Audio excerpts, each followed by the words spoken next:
ओम श्रीमद्गुरुचरणकमलेभ्यो नमः। हरि ओम श्री सरस्वत्यै नमः। हरि ओम हम हनुमते नमः। हरि ओम श्री बगलामुखि दिव्ये नमः। हरि ओम श्री कृष्णाय नमः। हरि ओम श्री गुरु गोरक्षनाथाय नमः। श्री वक्रतुंड महाकाय सूर्यकोटि समप्रभा निर्विघ्नं कुरु मे देवा सर्वकार्येषु सर्वदा। विनायकं गुरुरभानो ब्रह्म विष्णु महेश्वरा सरस्वती ब्रह्मयादौ सर्वकार्येषु सर्वदा। गुरुर्ब्रह्मा गुरुर्विष्णु गुरुर्देवो महेश्वरा गुरुर्साक्षात् परं ब्रह्म तस्मै श्री गुरुवे नमः। नारायणं नमस्कृत्य नरं चैव नरोत्तमं देवीं सरस्वतीं व्यासं ततो जयमुदीरयेत्। जय जय श्री राधारमण जय जय नवल किशोर जय गोपी चित्तचोर प्रभु जय जय माखन चोर। बोल गणपति गौरी भगवान की जय हो। बोल लक्ष्मी नारायण भगवान की जय हो। बोल गौरी शंकर भगवान की जय हो। बोलिए श्री गुरु गोरक्षनाथ जी भगवान की जय हो। बोलिए श्री बगलामुखी महामाई की जय हो। बोलिए राधा रानी सरकार की जय हो। बोलिए श्री वृंदावन धाम की जय हो। बोलिए श्री भागवत महापुराण की जय हो। जय जय श्री राधे जय जय श्री राधे जय जय श्री राधे। पवन मंगलमयी शिव शक्ति धाम श्री सत्यलोक आश्रम बेला बुजुर्ग सहारनपुर उत्तर प्रदेश की धरा पे आज श्री श्री 1008 दादा गुरु प्रेमनाथ जी महाराज जी के श्री चरणों में दंडवत साष्टांग प्रणाम करते हुए श्री श्री 108 परम आदरणीय परम श्रद्धेय सद्गुरुदेव भगवान के श्री चरणों में दंडवत साष्टांग प्रणाम करते हुए सभी संत समुदायों विप्र ब्राह्मण देवता आचार्य माँ गंगा माँ यमुना माँ सरस्वती और यहाँ की समस्त शक्तियों के चरणों में साष्टांग प्रणाम करते हुए जगजननी राजेश्वरी जगदम्बा भगवती माँ बगलामुखी माँ शाकंभरी देवी बालाजी त्रिपुरी देवी के श्री चरणों में साष्टांग प्रणाम करते हुए जो हमने कल अपने पावन मुख से पावन सानिध्य से सद्गुरुदेव भगवान की कृपा से श्री श्रीमद् भागवत महापुराण का जो हमने महात्मा का रसस्नान किया था, आज उसी महात्म्य का दूसरे दिन का हम महात्म प्रारंभ कर रहे हैं।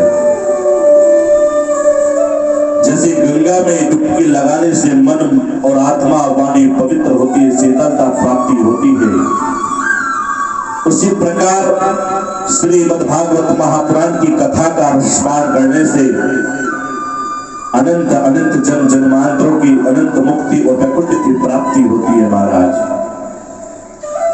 क्योंकि उस मनुष्य का सौभाग्य प्राप्त होता है जिस मनुष्य ने एक बार अपने जीवन में श्रीमद् भागवत महापुराण को उतार लिया हो। और हर किसी का सौभाग्य नहीं होता महाराज। जिस पर ईश्वर की कृपा होती है, जिस पर राधा रानी की कृपा होती है और जिस पर मेरे सदगुरु भगवान की कृपा होती है, वो बड़ा भाग्यशाली होता है जो इस धाम में आकर के श्रीमद् भागवत महापुराण की अमृतमयी डुबकी जो लगा रहा है हमारा। हमने कल ब्रह्मा जी के मानस पुत्र श्री नारद जी का के विषय पर चर्चा की थी और आज वही चर्चा पुनः हम प्रारंभ करते आपके बीच में, क्योंकि चर्चा उसी के जीवन में उतरती है, उसी के जीवन में आती है जिसके जीवन का पर्चा बना करता है महाराज। और वो पर्चा ईश्वर साक्षात लिखता है, सदगुरु भगवान लिखा करते हैं उस पर्चे को, और पर्चा उसी के जीवन में लिखता है जिस पर मेरे सदगुरु और राधा रानी की कृपा होती है महाराज। क्यों ना उस पर्चे को हम अपने जीवन में उतार ले, उस चर्चा को अपने जीवन में क्यों ना उतार ले महाराज। तो ऐसे मंगलमयी कथा का नित्य दिन कथा का रसस्नान कर रहे हैं। तो हस्तो भगवान यदि दृश्य कृष्ण आपे, जहां जहां भक्ति महारानी वहां वहां भगवान रहते हैं। क्योंकि जहां उस भक्ति का आवाहन होता है, जहां ज्ञान का आवाहन होता है महाराज, वही भगवान दौड़े दौड़े आया करते हैं। चाहे वह व्याध का घर हो, पहिल्या का घर हो, चाहे रैदास का घर हो, चाहे मीरा जी का घर हो, किसी का भी घर हो, गजेंद्र का हृदय तो वानर भालू का हृदय हो, भक्ति जहां वहां भगवान आए बिना नहीं रह पाते। प्रियतम प्रभु अपने प्राण वल्लभों के पीछे पीछे लगे रहते हैं। इस प्रकार भक्ति का बड़ी महिमा नारद जी ने बताई है। नारद जी कौन थे? ब्रह्मा जी के मानस पुत्र, सातवें पुत्र नारद जी थे, जिसको चारों लोगों में अधिकार था जाने का। जहां राक्षस प्रवृत्ति के लोग रहते थे, जहां राक्षस की बातें चलती थी, जहां देवताओं की चर्चा चलती थी, जहां मनुष्य की चर्चा चलती थी, वहीं भगवान नारायण श्री मन नारायण नारायण करते हुए पहुंच जाते थे। तो हम सभी बड़े सौभाग्यशाली हैं कि हमारे जीवन में ऐसी कथा का रसस्नान हो रहा है, ऐसे गंगा में हम डुबकी लगाए रहे जो अनेक अनेक जीवन में कर्म करने के बाद भी सौभाग्य नहीं मिलता, लेकिन हम सबका आप सबका सौभाग्य है। तो नारद जी ने ज्ञान और वैराग्य को स्वस्थ करने का प्रयास करने लगे। ज्ञान और वैराग्य के पास आकर देव ऋषि नारद जी ने बड़े बड़े दिव्य मंत्रों के माध्यम से वेद पाठ किया।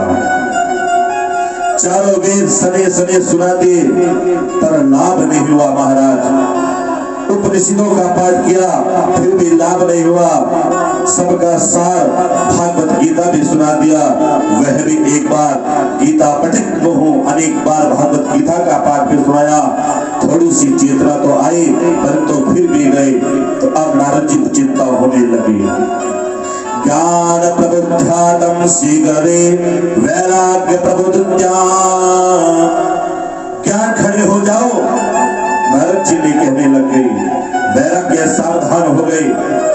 बहुत प्रयत्न करने पर जब कोई लाभ नहीं दिखा तो नारद जी को चिंता हो उठी कि अब मैं क्या करूंगा। मेरे तो ओस ढालने में जितनी चून चटनी थी सब चटा दी, इन दोनों को स्वस्थ नहीं ठीक हो रहा। अब कौन सी दवा लाई जाए? उसी समय आकाशवाणी हो गई महाराज। सर्वाणि तदेव भूर्मामृषे किदन्तमिति उद्याम सपरास्ते भवस्य केन संशया। आकाशवाणी ने दिशा निर्देश दिया, अरे नारद जी उत्तम करो, सफलता अवश्य मिलेगी। जैसे कोई साधक, जो कोई उपासक, कोई भक्त भगवान की निरंतर भक्ति करता है और भक्ति करते समय समझ के जीवन में कठिनाइयां आती है तो वह समझता है मैंने अनेक भक्ति की है, लेकिन भगवान मुझे क्यों नहीं प्राप्त हो रही, मेरे भगवान, मेरी राधा रानी मुझे प्रियतम क्यों नहीं प्राप्त हो रही, मैं अपनी जिह्वा से नित्य राधा राधा कर रहा हूँ, तो मुझे ऐसी मेरे जीवन में कठिनाई क्यों आ रही महाराज। तो आकाशवाणी होती है, कहते सदगुरु के भगवान की कृपा होती है महाराज, कि घबराने की आवश्यकता नहीं, हम हैं आपके साथ। क्योंकि जहाँ छत्र छाया मजबूत रहती है वहाँ हवा दौड़ती है, हवा लगती है और महसूस होती है, क्योंकि वहाँ गुरु की कृपा है। ऐसी नारद जी जब बड़ी चिंता में हो गए तो वहां से आकाशवाणी होती है कि अरे नारद चिंता मत करो, आपकी दिशा दशा निर्देश हो गई है।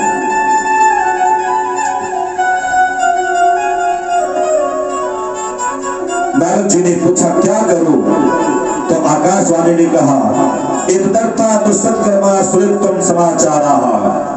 नारद जी सत्कर्म करो तभी यह स्वस्थ होगी। तो वह सत्कर्म कैसा होगा, यह कोई संत तुम्हें समझाएगा।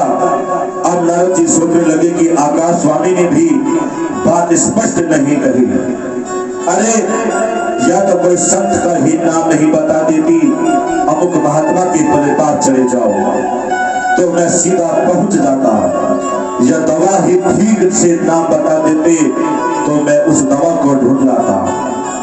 सत्कर्म करो कोई संत समझाएगा, दोनों बातें गोलमोल तो मैं इतने जो उपस्थित और गीता के पाठ सुना रहा था, यह तो सत्कर्म नहीं था।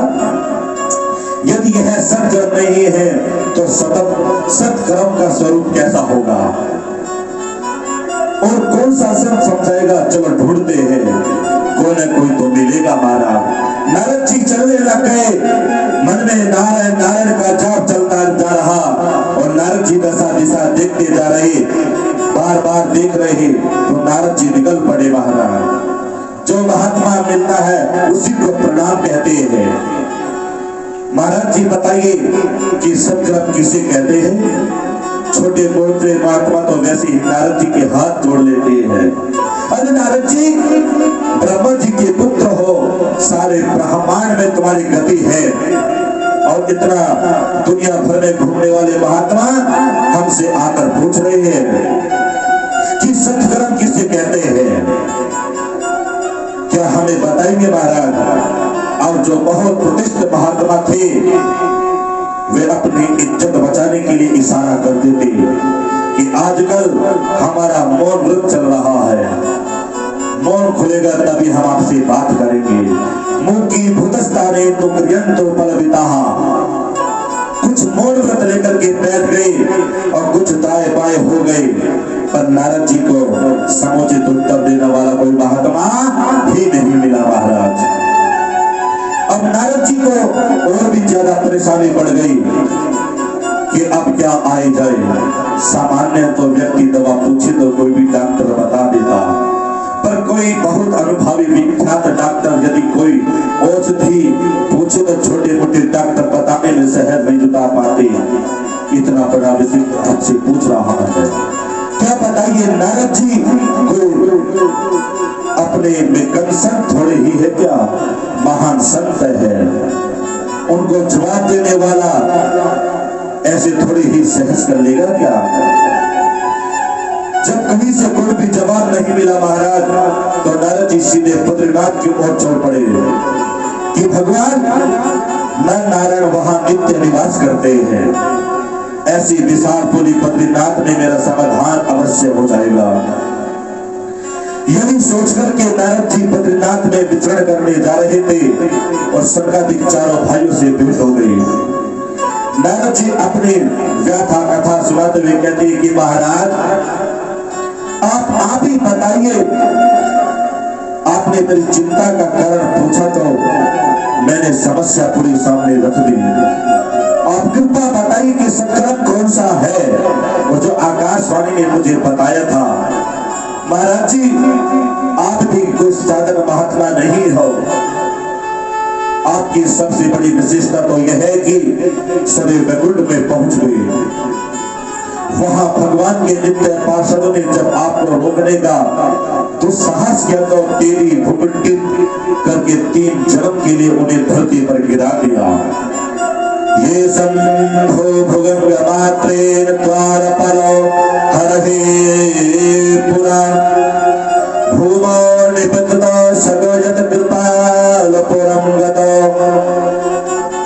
भ्रिकुटी तेरी करने मात्र से भगवान के नित्य पार्षद नीचे गिर गए और आपकी कृपा से फिर भी पुनः आपके स्थान पर पहुंच गए। यह आपकी प्रतिभा और तपस्या है महाराज। प्रत्यक्ष आपके जीवन में उस तपस्या का प्रभाव कि 24 घंटे हरि शरणम हरि शरणम हरि शरणम हरि शरणम इस मंत्र का श्रीमुख से जाप निकलता है महाराज। इसलिए कहते हैं चरालिस मात्र बाधते, आपको कभी बुढ़ापा आता नहीं। पूर्वजों के पूर्वज हो गए, आप जैसे संत और कहां हो गए महाराज। कृपा मुझे आप ही बताइए कि संकल्प कौन सा था जो आकाशवाणी ने मुझे बताया था। चारों भैया मुस्कुराए हुए बोले नारद जी मात्र इतनी छोटी सी बात तो आप लेकर तुम इतनी परेशान हो रही हो, बिल्कुल चिंता त्याग दो, समाधान हमारे पास है महाराज। चिंता गुरुदेव से हर्षते समवहा उपाय सुख साध प्रवर्तते पूर्व वही। संगतियों ने कहा कि जो संकल्प आकाशवाणी ने कहा था वह कोई नहीं बल्कि श्रीमद्भागवत सतुगीत सुखदेवी सुखदेव जी जैसे परमहंसों के श्री मुख से गया हुआ मधुर गीत श्रीमद्भागवती ही दिव्य महाऔषधि जिनका पान करते ही ज्ञान और वैराग्य की वृद्ध अवस्था दूर हो जाएंगी महाराज, और नवयौवन संपन्न होकर के मैया के साथ नाचेंगे।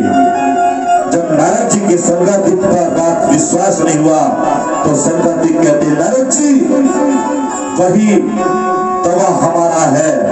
तुमने सारे वेद सुनाए, उपनिषद सुनाए, भागवत गीता सुनाई, परंतु हम सबको विश्वास दिलाते कि सुखदेव जैसे परमहंसों का गाया हुआ जो भागवत का दिव्य मधुर गीत है, इसके श्रवण करने मात्र से ज्ञान और वैराग्य स्वस्थ हो जाएंगे महाराज, उनकी सारी बीमारी दूर हो जाएंगी।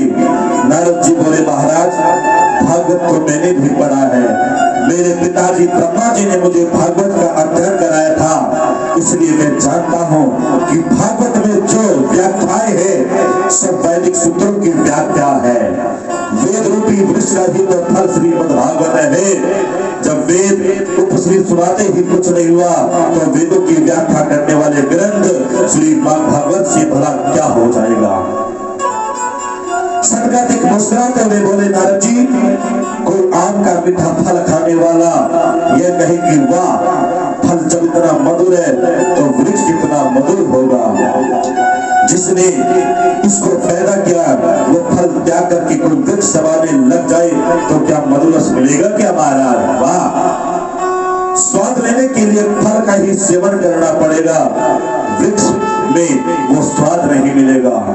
दूध से घी निकाला जाता है पर जो काम घी कर देगा वह दूध नहीं कर सकता महाराज।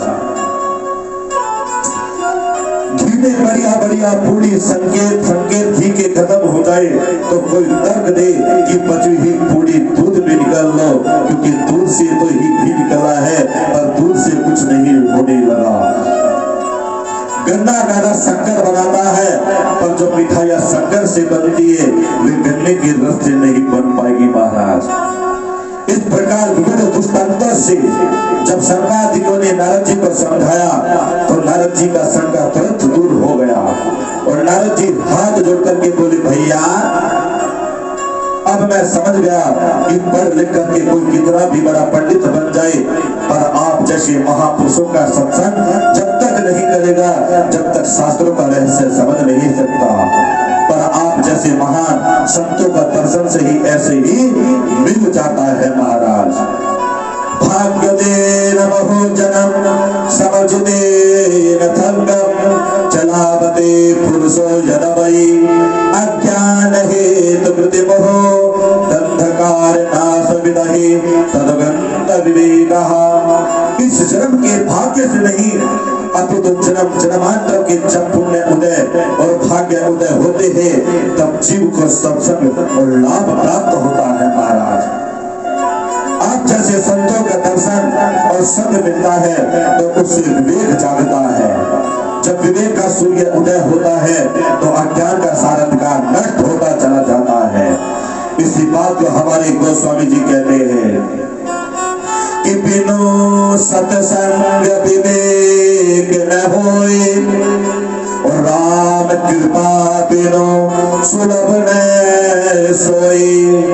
आवत यही सर अति कठिनाई और राम कृपा बिनु आए न जाए। सत्संग की सरिता के सरवर होने का सौभाग्य उन्हें सत्पुरुषों की प्राप्त होता है जिन्हें गोविंद अपनी कृपामय चुंबक को खींचकर लाते हैं। जैसे चुंबक को किसी लोहे से टच करते हो तो चुंबक आकर्षित करता है लोहे को और हमें महसूस लगता है कि इन दोनों में कितना ऊर्जा है, कितनी चेतना है। उसी प्रकार महापुरुषों के सत्संग में जुड़ने से, बैठने से, सुनने से हमारे जीवन की ऊर्जा जागृत होती है। और जब ऊर्जा जागृत होती है तो वहां एक योग बनता है और वो योग बनता है हरि शरण का महाराज। जहां भगवान राधा रानी की कृपा, भगवान विष्णु की कृपा होती है, जहां वैकुंठ की प्राप्ति होती है महाराज। वे न चाहे तो छुट्टी के लिए बैठो, 7 दिन उधर उधर गोरखपुर में निकल जाए, पर एक क्षण की समय का ना सुनने को ही नहीं मिल पाता। जाकर भी वो लोग नहीं पाते आते जिन्हें श्री हरि अपनी कृपा से चुंबक की खींचकर बुला देते। नारद जी बोले महाराज मेरा परम सौभाग्य है कि आप जैसे संतों का मुझे दर्शन प्राप्त हुआ है। जैसे हमारे जीवन में कोई अच्छा संत महान पुरुष आता है तो हम आकर्षित होते हैं कि ऐसे महान पुरुष हमारे जीवन में आए हैं, हमें मार्ग दिखाएंगे, हमें दिशा दिखाएंगे और हमारे जीवन में जो दुख है उस दुख का निवारण उनके चरणों द्वारा प्राप्त होगा महाराज। तो नारद जी ने बड़े सुंदर, बड़े भावना से अपने मधुर वाक्य, अपने मुखारविंद से के मुझे आप जैसे महान संतों का दर्शन मात्र करने से मेरा जीवन का कल्याण हुआ है, मेरे भाग्य उदय हुए हैं। अब तो मैं आपके श्रीमुख से भागवत संगीता का श्रवण करना चाहता हूँ। सनकादिक बोले नारद जी हमें तो एक ही प्यारी जगह लगती है, माँ गंगा के पावन पुलिन हरिद्वार है, उसी के अनंतर पर कथा होनी चाहिए। गंगा द्वार समीपे पुतट मानंदनाकम। एक बात विचारने की है कि जब कहीं भी कथा करानी थी तो बद्रीनाथ में ही कर लेती। बद्रीनाथ से उतरकर हरिद्वार में आयोजन करने को क्यों आया? इसका समाधान यह है कि बद्रीनाथ में तो कथा तो प्रेम से ही हो जाएगी, पर श्रोता कहाँ मिलेंगे? यह उस काल की बात है जब लोग महाप्रयाण करने ही जाते थे, गिने जिन्हें लोग जाते बद्रीनाथ पहुंच पाते थे और जो पहुंच जाते थे वे इतने सिद्ध कोटि के होते थे उनकी समाधि ही लग जाती थी महाराज। तो नीचे उतरकर हरिद्वार में आए और दूसरी बात ज्यादा नीचे भी इसलिए नहीं गए, जो सिद्ध कोटि के संत है संसारियों के बीच ज्यादा नहीं जाते हुए द्वार है, हरिद्वार है, यहाँ पर यह कथा ज्ञान दीप प्रज्वलित हुआ तो ऊपर नीचे बाहर भीतर सब इसका प्रकाश पहुंचेगा। यहाँ की कथा ज्ञान दीप है तो ऊपर नीचे बाहर जिसका प्रकाश पहुंचेगा। दिल्ली वाले कथा सुनना चाहे हरिद्वार आ सकते हैं, लेकिन बद्री का आश्रम की पर्वतमालाओं में विराजमान सिद्ध कोटि के संत यह है, यदि सुनना चाहिए तो अपनी समाधि छोड़कर हरिद्वार आ जाएंगे महाराज। जीवन मुक्त ब्रह्मा पर जब सुनाइए तज ध्यान। महात्मा लोग ध्यान समाधि आदि छोड़कर नीचे आ जाएंगे और संसारी लोग नीचे से थोड़ा ऊपर आ जाएंगे। इसलिए यह भव्य अजर मर्दे की भूमि हरिद्वार में ही करना श्रेष्ठ होगा महाराज। तो नारद जी संगादिक चारों भैया के साथ हरिद्वार की पावन भूमि में जाए और नारद जी ने बढ़िया गंगा जी की रीति करती करके एक छोटा सा मंच बना दिया। चारों भैया उसी पर व्यासपीठ समझकर बैठ गए और गद्दा बिछोने की कोई जरूरत नहीं। गंगा जी के नव कोमल बालू कर्मी महात्माओं का आसन जमा गए। गंगा मैया के पावन पुलिन प्रेमपुरा भगवान की मंगलमय कथा संगादिक ने प्रारंभ कर दी। ऋषि मुनियों को पता चला तो सब जोड़ी भागी जा आ रही है। जो गृहस्थ संत थे वह अपने स्त्री पुत्र आदि की साथ दौड़े दौड़े आए। जो वृद्ध संत थे वे अपने शिष्य परिकर को साथ लेकर आए और सब ऋषि अपनी दौड़े दौड़े आए। देखते देखते गंगा तट ऋषियों से भर गया। कोई जयकार बोल रहा, कोई संत फूंक रहा। जय शब्द नाम शब्द संग शब्द बचा। गंगा के तट पर जयघोष में गूंज था। उस पावन संतों के समाज के मध्य शंकर ने कथा शुभारंभ कर दिया महाराज। जैसे हमारे विद्वान ब्राह्मण देवता किसी भी शुभ कार्य को प्रारंभ करने से पहले वैदिक मंत्र का पाठ करते हैं, शंख घंटा की ध्वनि का पाठ और प्रारंभोच्चारण करा करते हैं, तो वह मांगलिक शुभ कार्य किया जाता है। सदाशिवम सदाशिवम श्रीमद्भागवती कथा यस्य श्रवण मात्र हरिचित्तम समर्पयेत्। संगादिक कहते हैं भगवान की कथा सदैव श्रवण करने योग्य है। इसके श्रवण करने मात्र से हरि चिपक जाते हैं। वह तेरे प्राण वाला तभी भूत चित्त में ऐसा कर जाता है कि तुम निकालना भी चाहोगे तो फिर भी नहीं निकल पाएगा।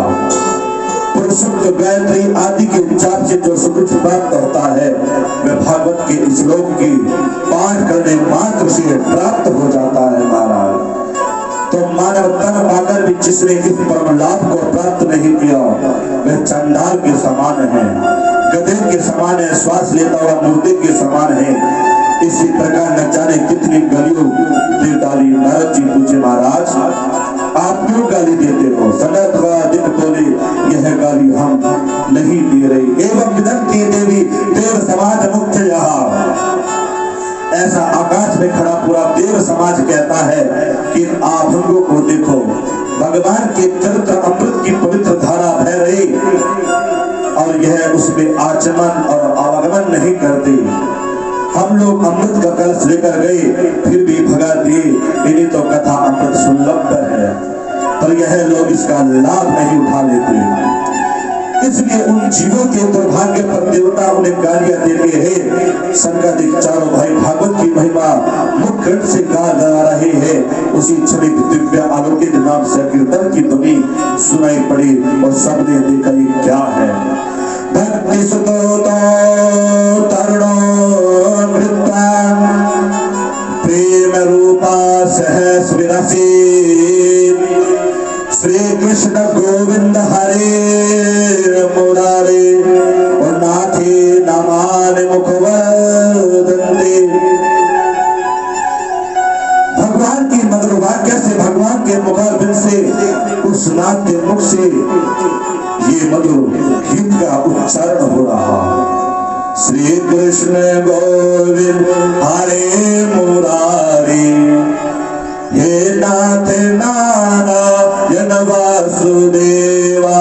इस प्रकार से भगवान के मुखारबिंद से, गोविंद भगवान के मुख से ये मधुर गीत का गंगा नहीं बह रही, लेकिन वो जीव उस मधुर वाक्य का वे जीव प्राप्त नहीं कर पाते। यहाँ से आगे इन्होंने हमारे बीच में प्रवेश किया। कथा प्रविष्टा कदमगत्य मध्य मणिमती तर्कयन्ता। संगादिकों ने कहा भाई जहाँ भगवान की मंगल में मधुर कथा होती है वहां पर भगवती भक्ति महारानी स्वतः प्रकट होती है। भक्ति मैया ने सरकार से प्रणाम किया और करके पूछा, भगवान यहाँ आपने बैठने की अलग अलग व्यवस्थाएं सबको तो दी है, परंतु आप कितुष्टयामी, महाराज मैं कहाँ बैठूं, मेरा स्थान कौन सा है। सरकार दिखोने का देवी, यहाँ जितने भी वैष्णव भक्त श्रोता समुदाय जो बैठा है उन सबके हृदय भवन में जाकर आप विराजमान हो जाओ। क्योंकि त्रिभुवन में वही धन्य है जिसके हृदय भवन में भक्ति का निवास है, जिसके भवन में भक्ति महारानी विराजमान हो जाए, फिर उसे भगवान के पीछे नहीं भागना पड़ता, वरना भगवान के उसके पीछे भागते हैं। सकल भुवन मध्य मृगास्तोपि धन्य निवासते हृदय ये संश्री हरे भक्ति रेखा हरे रपि निज लोक के सर्वथा तो व्याही पुरुषते हृदय के संभक्ति सूत्र दो। त्रिभुवन में वही धन्य है जिनके हृदय भवन में भक्ति महारानी विराजमान है, क्योंकि भगवान जिस भवन में भक्ति को देखते हैं फिर अपना वैकुंठ त्याग कर उस भक्त के हृदय में भगवान जबरदस्ती घुसपैठ करते हैं। एक बार सरकार घुस गए, फिर भक्ति कितनी भी कोशिश कर ले फिर निकालने वाले नहीं है महाराज। भक्ति भवन सुंदर हो, भगवान की प्रिय भक्ति से संबंधित हो, भगवान भला कैसे कब्जा, खाली मकान पर कब्जा होता है क्या। भगवान भवन के झांक करके देखते हैं, जब देखते कि काम क्रोध लोभ मद मोह मत्सर ईसाइयत छल कपट, अरे ये सब इस भवन में तो बड़ी लंबी सेना भरी है, तो रिक्त पाकर ठाकुर जी लोट करते हैं। और जब झाकर देखते कि भवन एकदम खाली है, तो भवन खाली होने के साथ साथ सुंदर भी, और भगवान को उस भवन में अपनी प्राण प्रिया भक्ति देवी दर्शन भी हो जाए तो भगवान कैसे अपने आप को रोक पाते हैं क्या। तो सूत जी ऋषि कहते हैं, ऋषियों अब देव ऋषि नारद जी ने सरकार से कहा कि भगवान हमने प्रत्यक्ष लिया कि श्रीमद् भागवत के श्रवण से ज्ञान वैराग्य और साथ भक्ति किस प्रकार से खुश होकर नाचती है, परंतु यह संपोषण करना चाहता हूँ श्रीमद् भागवत के सुनने से केवल भक्ति ज्ञान वैराग्य की ही पुष्ट होते हैं, अथवा पापियों के पापों का भी भक्षण हो सकता है क्या। यदि हो सकता है तो कैसे कैसे पापों का शोध संभव है कि विशुद्धयन्ति वदन्तु महम्। सरकार मुस्कुराते हुए बोले, नारद जी कैसे कैसे पापी तत्व है, इसे तो छोड़ो, हम तो यह कह सकते हैं कि जिसने जीवन में पाप के अतिरिक्त दूसरा कोई काम नहीं किया, अत्याचार दुराचार भ्रष्टाचार पापचार में अपने जीवन का जिसने समर्पित कर दिया, ऐसे महापापी कदाचित जीवन में एक बार भी कथा सुन ले पाए तो मरने के बाद भूत प्रेत की योनि में जाकर सुने तो वह पावन हो जाता है महाराज, उसे वैकुंठ की प्राप्ति हो जाती है, उसे जगत पिता भगवान विष्णु अपने शरण में ले लेते हैं। ये मानवा पाप ग्रस्तो सर्वदा सदा दुराचारता विमर्गः क्रोध अग्नि दग्ना कुटिलालसा कामिना सप्त ज्ञान करो प्रणति। नारद जी बोले, वाह महाराज गजब कर दिया आपने तो, जीते जीते ही बात छोड़ दो, मरने के बाद भी सुनाकर अंदर जाए तो ऐसा कभी आज का संभव हुआ है क्या। कोई प्रणाम है क्या। सरकार जी ने कहा, हाँ नारद जी तुम्हें एक इतिहास सुनाते हैं। अत्रैते कृता श्यामा इतिहासं पुरातनम यस्य सर्वमात्रे पापहानि प्रजायते। हे ऋषियों, ये इतना सुंदर पावन इतिहास है कि इसके सुनने से पापों का शोधन होता है। तुंगभद्रा नदी के किनारे एक गांव में पंडित जी रहते थे, उनका नाम आनंददेव शर्मा था।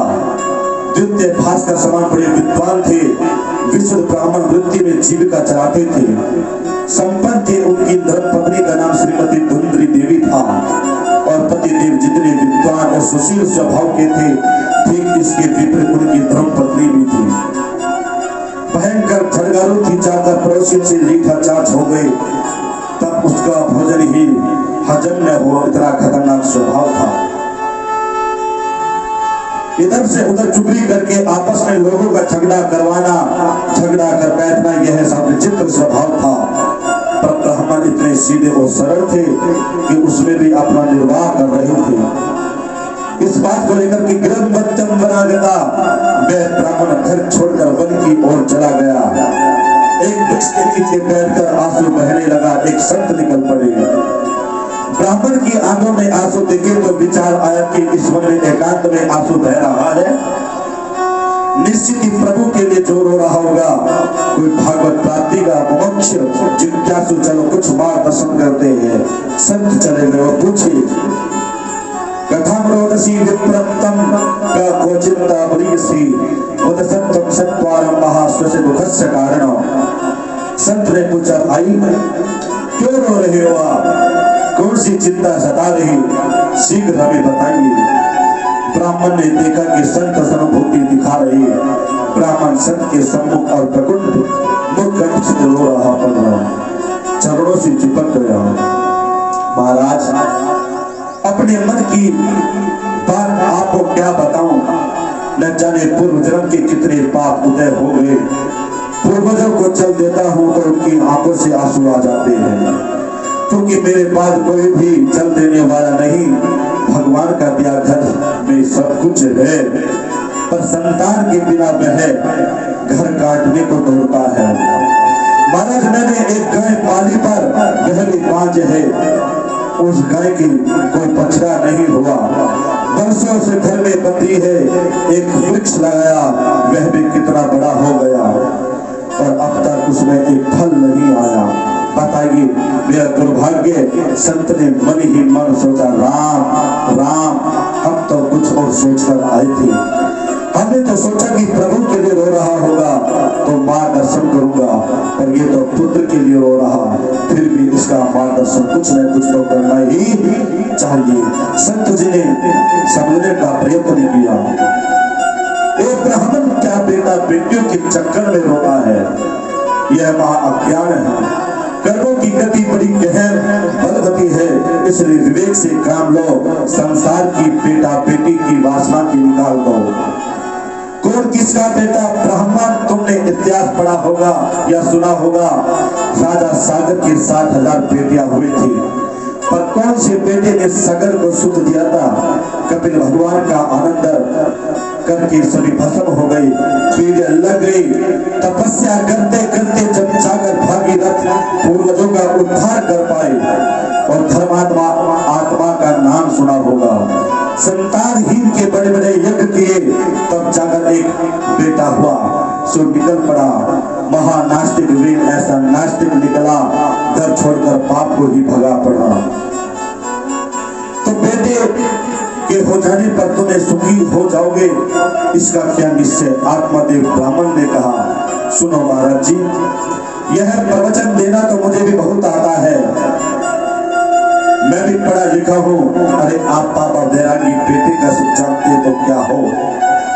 छोटे छोटे बच्चे पापा पापा कहते, तुतला तुतला कर मीठी मीठी बात करते तो इतना आनंद आता है, कानों में रसगुल्ला सा घुल जाता है। तोतला वाणी सुनने के लिए मेरे कान कब से तरस रही, मुझसे कोई बात करने वाला बालक ही घर नहीं आया। गृहस्थ संसदों के पुत्र पौत्र संपिता छोटे छोटे बच्चों को भी किलकरियों में घूमते हुए घर गृहस्थी की आनंद ही कुछ अनोखा होता। आपका कोई प्रवचन नहीं सुना, मुझे तो बेटा चाहिए।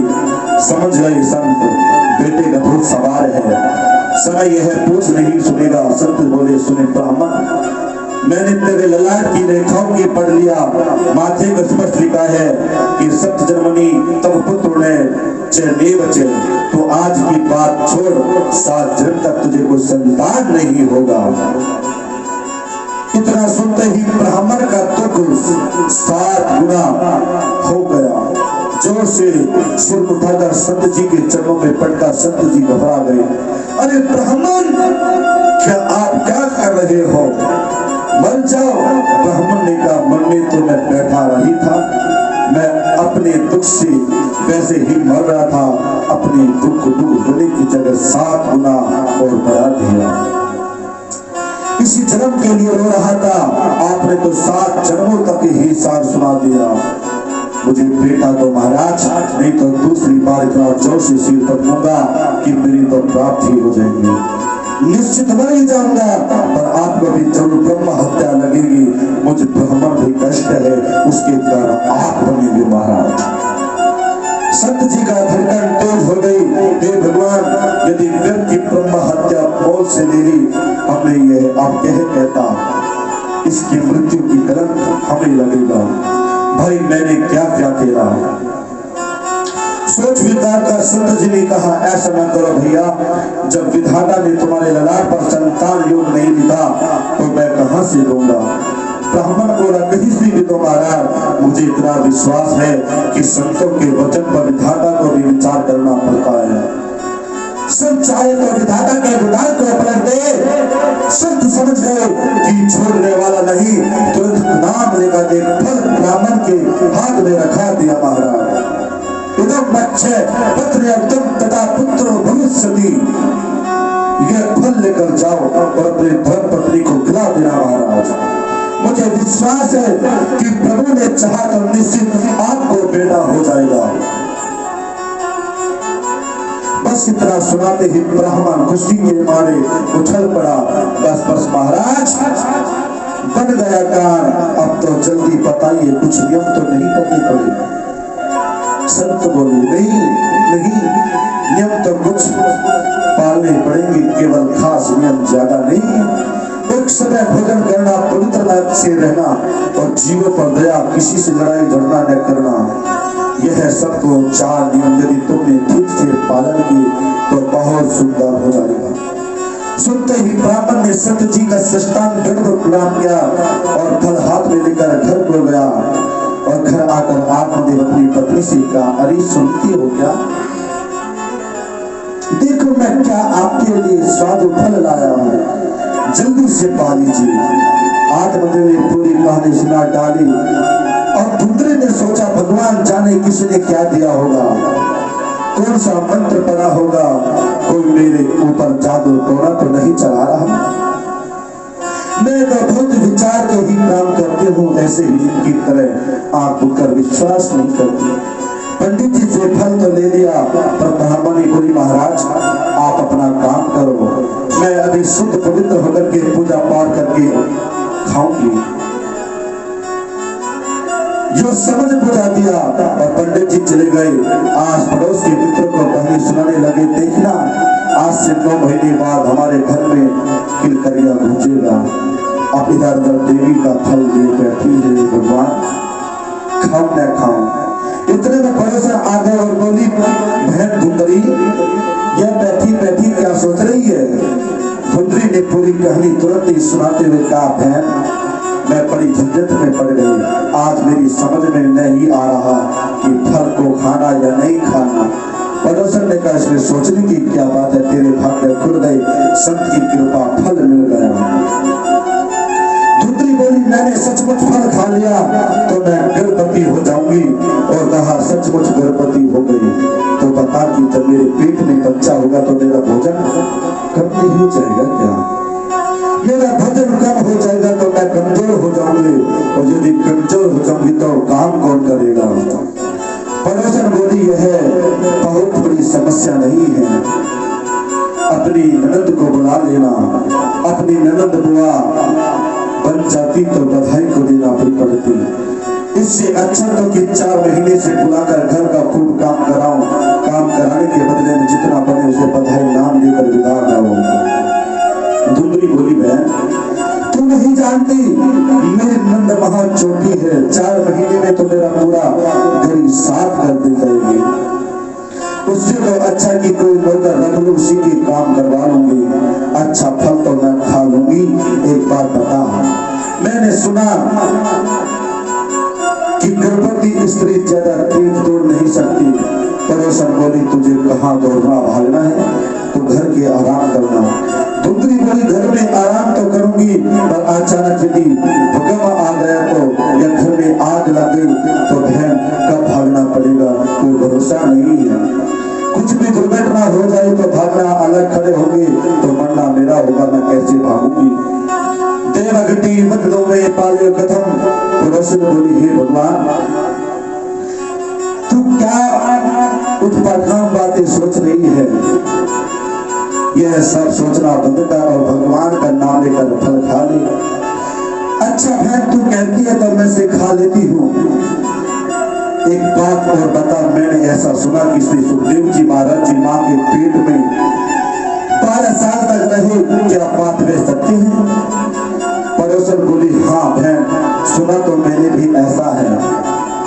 धुंधरी बोली भगवान कहीं मेरा बेटा तो 4 की साल हो रह गया तथा मेरा मन भरेगा, मैं तो बिना मौत के मर जाऊंगी। देख बहन पहले तो बालक को जन्म देने में ही समझ कि माँ का दूसरा जन्म होता है और जन्म शुक्ल से हो जाएगा। बालक के लालन पालन में बड़े कष्ट, इसलिए मैंने तो एक निर्णय लिया कि झंझट मेरा पड़ना ही नहीं। पड़ोसन ने कहा तेरी बुद्धि हो जा रही। इस प्रकार समझदार कर तो होकर बेचारी चली गई और धुंधरी ने इतने कुटक किए। अंत को तो उस फल को खाया नहीं। पतिदेव लौटकर सांप को आया और पूछा देवी फल खाया है क्या? धुंधरी ने झूठ बोलकर पंडित जी का संतुष्ट करते हुए कहा हाँ महाराज वे तो कभी का खा लिया था। दूसरे दिन इसकी छोटी बहन मिलने आए। धुंधरी बोली अरे बहन तो खूब आज मैं ऐसी चक्कर में फंसी, तू मेरा कुछ समाधान कर। धुंधरी ने पूरी कहानी अपनी बहन को सुना दी और वह छोटी बहन चाहती थी इसलिए कोई भी न हो, मेरे कई बच्चे हैं एक बच्चा इसे दे दूंगी तो इसका मार मेरा हो जाएगा। छोटी बहन ने माथा खराब कर दिया और बहन बातों में मत आना, ये बाबा बैरागी दुनिया को पाखंड बनाते रहते हैं, सब बकवास है। अरे तुझे थोड़ी सी भी सच्चाई मालूम पड़ती तो फल का प्रयोग को अपनी गाय को क्यों ना खिलाती। किसी को गायों का कान भनक नहीं पड़ेगा, तुझे कोई कष्ट नहीं होगा, बेटे का बेटा मिल जाएगा। मुझ में तुझ में कोई अंतर है क्या? मेरी बहन बताइए। प्रसन्न हो गई बहन तेरी जैसी तूने मेरी सारी समस्या का एक क्षण में दूर कर दी, अपना बेटा जरूर दे देना। उसने बहन की बातों में आकर अपनी गाय को चुपचाप फल खिला दिया। पतिदेव को विश्वास दिलाती गए महाराज मुझे बहुत फायदा हो रहा। पंडित जी बड़े भोले भाले प्रसन्न हो रहे। कालांतर में छोटी बहन के बेटा हुआ, उसने रात में आकर धुंधरी को सौंप दिया। धुंधरी बच्चे गोद में लेकर अपने देव को दिखाया, देखो महाराज मुझे बेटा हुआ। भोले भोले पंडित जी खुशी से नाचने लगे। उसके ठीक 3 माह बाद जिस गाय को फल दिया था उस गाय के एक बेटा पैदा हुआ, परम सुंदर कनक क्रांति का बालक की थी। गांव वालों को पता चला तो देखने वालों को भीड़ लग गई कि पंडित जी बधाई हो, भगवान देते, छप्पर फाड़ कर देते। कहा तो एक बेटा नहीं, अब तो देखो गाय ने भी दे दिया और 2 बेटी हो गई। विधाता का कौतुक तो देखो, एक गाय ने मानव पुत्र को जन्म दिया और हमारे पंडित जी का भाग्य उदय हो गया। लोगों ने खूब बधाइयां दी, बड़ी भारी उत्सव मनाया। पंडित जी ने नामकरण संस्कार किए। गाय के पुत्र के कान गए जैसे, इसलिए इसका नाम गौकरण रखा। अपने बेटे का प्रिया सा नाम सोच रही धुंधरी खड़ी हो गई। सुनो जी 9 महीने कष्ट मैंने भोगे हैं, तो नाम भी रखूंगी, इच्छा बताओ क्या रखना है। धुंधरी बोली मेरा नाम धुंधरी तो मेरे बेटा का नाम धुंधकारी होना चाहिए। ठीक है देवी, जैसे आपकी इच्छा धीरे धीरे दोनों बालक बन रहे हुए तो ख्याति तो दोनों ही प्राप्त कर, एक विख्यात हुआ दूसरा विख्यात हुआ।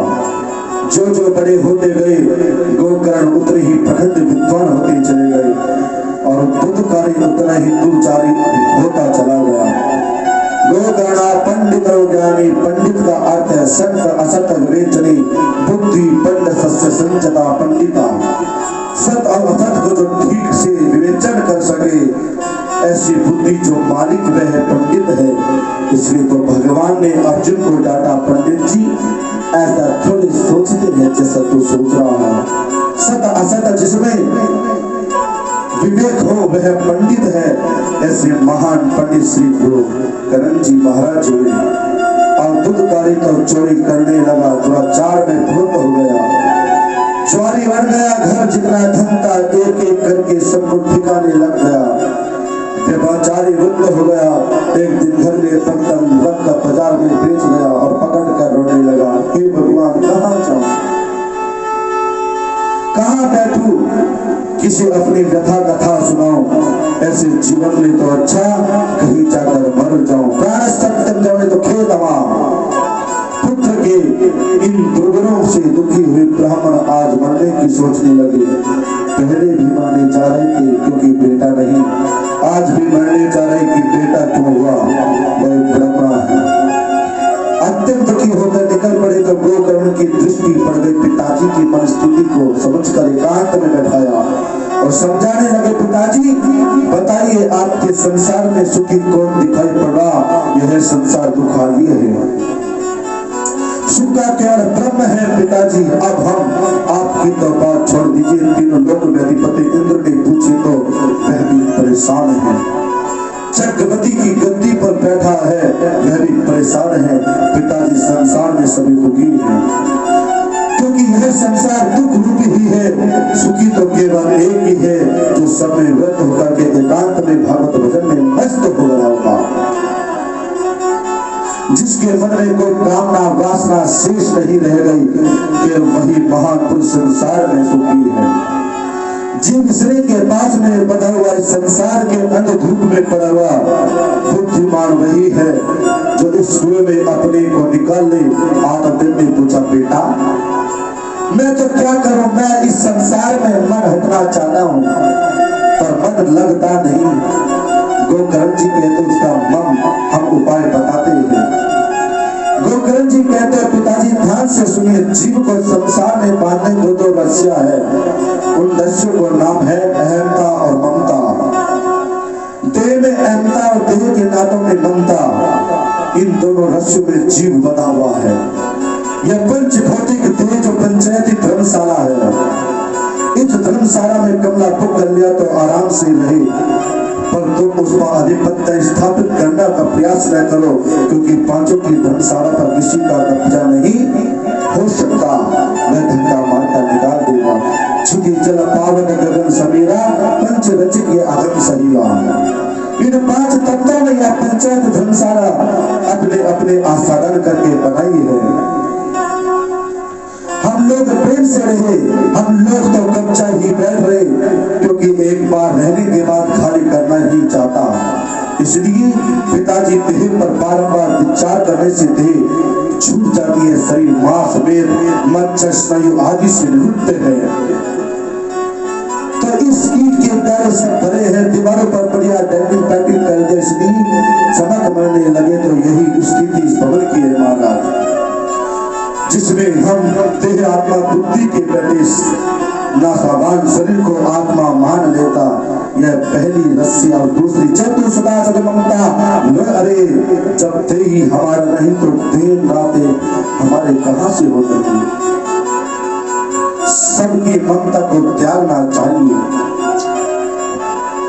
हमने जहां रेल के रिजर्वेशन कराया और यात्रा की तिथि में हम अपनी बर्थ जाकर कब्जा करके गए, गाड़ी चल पड़ी और भी कहीं डिब्बे में यात्री बैठे थे आसपास, उनमें राम राम होने लगी, गाड़ी चल पड़ी, यात्रा शुभारंभ हो गया।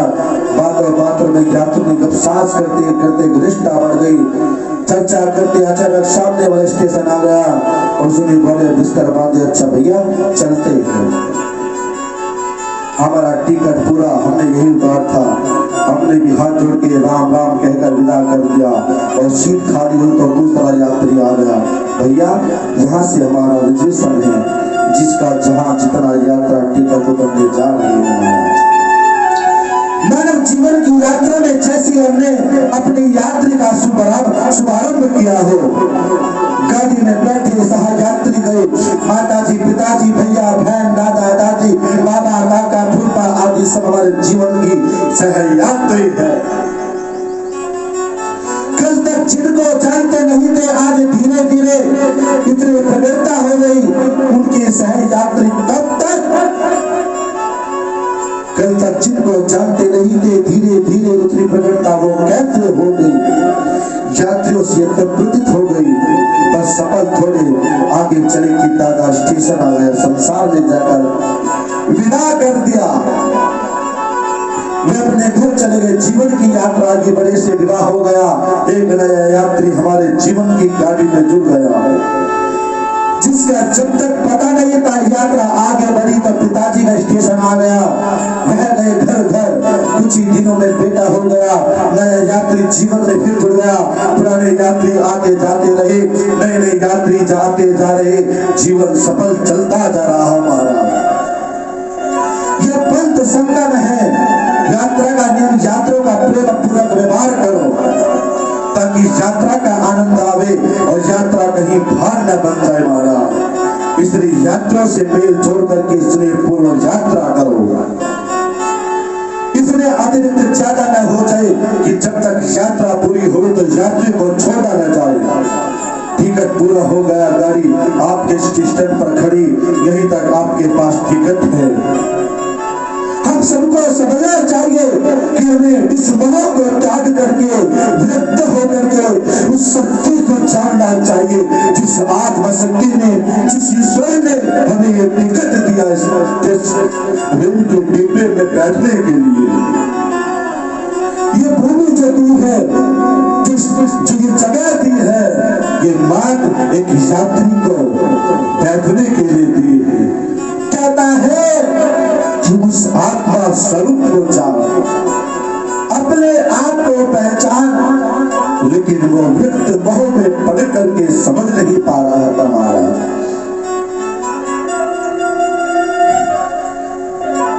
आप अभी तक उतरे नहीं, बुद्धिमान यात्री वही स्टेशन बोरिया बांध करके लाए जिसमें मिलना जुलना था। उसी प्रकार जीवन में सफल सारे यात्री तुम्हारे साथ है, इनमें प्रेम पूर्वक व्यवहार करो। ये आत्मा स्वरूप कैसा होता है, परंतु जब सफर पूरा हो जाए उससे पहले तैयार हो जाओ। जैसे ये आत्म शक्ति इस शरीर को त्याग करके दूसरे जीव को पाती है, वो यात्री पूर्ण हो जाता है। और हम उस गड्ढे में, उस डिब्बे को सोच रहे मेरा घर है, लेकिन वो मेरा घर नहीं, मेरी यात्रा वही पूर्ण होनी थी महाराज। दूसरा यात्री स्टेशन पे खड़ा, ऐसी ये आत्मा जब ये शरीर पूरा हो जाता, ये आत्मा और सामने वाला यात्री खड़े उसमें प्रवेश कर रही थी ये महाराज। क्यों नहीं मोह को छोड़ करके उस ईश्वर के नाम को जानो, जिस नाम में बैकुंठ की शक्ति प्राप्त हो सकती है, जो साक्षात जगत पिता भगवान विष्णु की हर शरण में हम प्राप्त हो सकते हैं। क्या ऐसे हमें क्यों नहीं जानना चाहिए? पिताजी, अहंता ममता की रस्सी को त्याग करके इस जगत को अन्यथा रस स्वाद क्षण भंगुर समझो। पल का भी भरोसा नहीं, संसार में राग करके क्या मिला। आप देख चुके हैं वैराग्य क्या मिलता है, उसका भी आनंद लेकर देखो। पिताजी लौकिक धर्म को परित्याग करके परम धर्म का आश्रय ले लो। कथा सुनने का लक्ष्य बनकर आप घर से निकले और रास्ते में कोई इष्ट मित्र मिल जाए तो राधे राधे भी कर लिया, दो बातें भी कर लिया, चल दिए, व्यवहार निभाते हुए लक्ष्य की ओर बढ़ो। ऐसा भी नहीं भाई, हम इस समय कथा में जा रहे, राम राम करने की भी फुर्सत नहीं। अरे राम राम करने में कितना समय लगेगा, राम राम करने में तो कोई बुराई नहीं, परंतु अपने धृष्टता में बातें मत उलझाओ। बातों में ही 2 घंटे निकल गए, कथा समय पूरा हो गया। निकलने तो कथा सुनने की और मार्ग में मित्र मिल गया। 2 घंटे की चर्चा बीत गई और तो लक्ष्य भ्रष्ट होता चला गया। उसी प्रकार आए थे हरि भजन को और लौटने लगे कपास। क्या लक्ष्य लेकर के आए थे? यह मानव तन उस परम तत्व को पाने के लिए था, और जिसे पाने के बाद कुछ पाना शेष नहीं रहता जाता। व्यवहार नहीं तो जीवन चलाने के लिए थोड़ी जीविका भी आश्रय ले लिया, उस व्यापार भी किया, आदि आदि ग्रस्त जीवन बसाया, विवाह किया। उसका दायित्व निभाना चाहिए, परंतु जीविका जीवन के लिए, जीवन जीविका के लिए नहीं। पर हम तो यह ही बैठे जीविका जीवन के लिए होनी चाहिए। हमने जीवन को ही जीवन जीविका के लिए समर्पित कर दिया। अंतिम क्षण तक जीवन ही चिंता करके करके पूरा जीवन निकाल दिया महाराज। भोजन ही यात्रा के लिए आवश्यक है, भोजन यात्रा को खत्म किया और भोजन फिर धर्म के लिए किया। आज हर व्यक्ति संपूर्ण जीवन अपने जीवन ही दवा देता है। तो गोकर्ण जी कहते हैं पिताजी साधु पुरुषों की संगति करो और संसारियों का सत्संग करो तो संसार की कामनाएं होगी।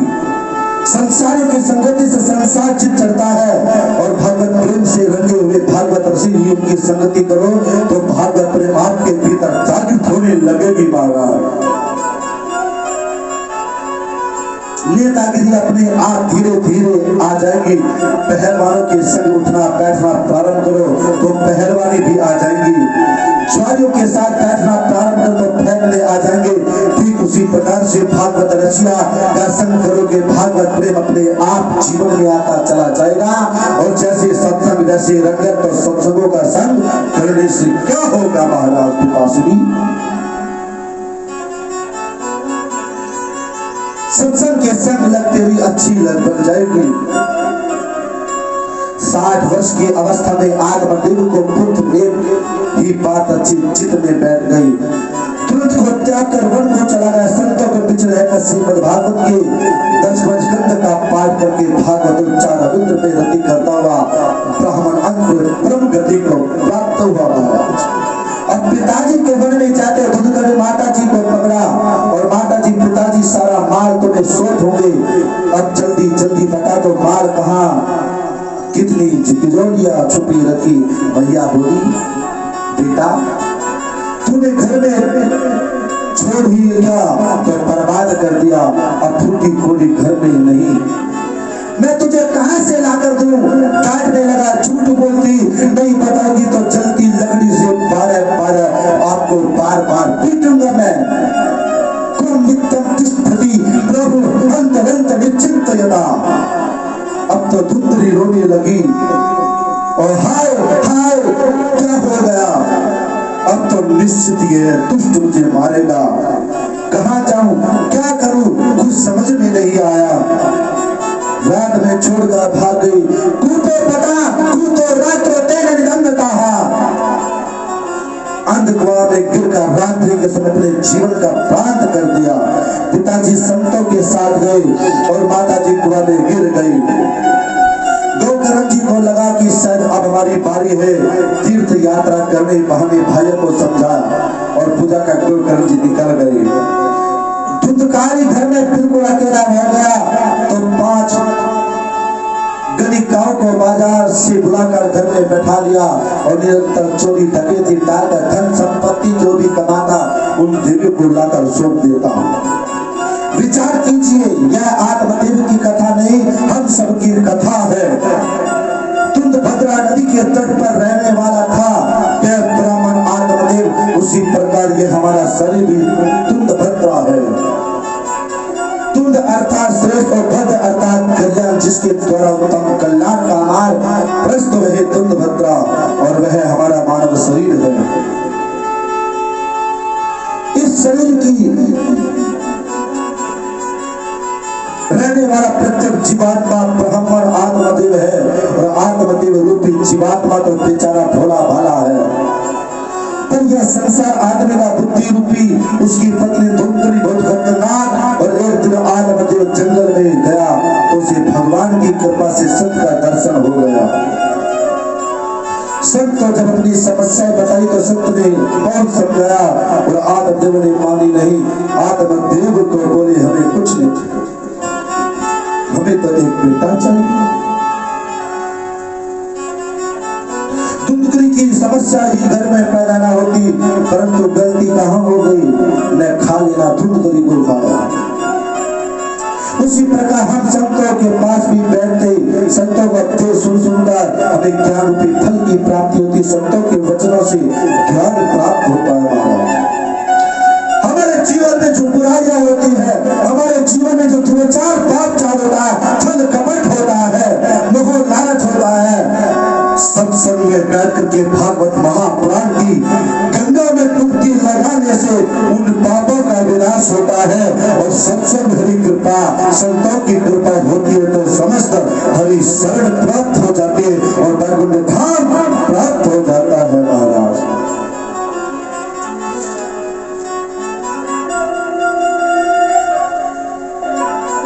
इसलिए आप सबको ध्यान रखना चाहिए।